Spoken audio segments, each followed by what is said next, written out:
Charlie Watts, the unshakable drummer for the Rolling Stones, died this morning.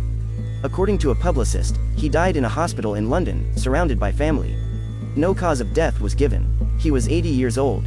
Where most rock bands take their cues from the drummer, Watts was the type to hang back. He told NPR in 2012 that in the early days, he'd have to sit close to guitarist Keith Richards' amplifier during live set. And they weren't very big amplifiers. So with an audience shouting, I needed that to know where the changes came, Watts said.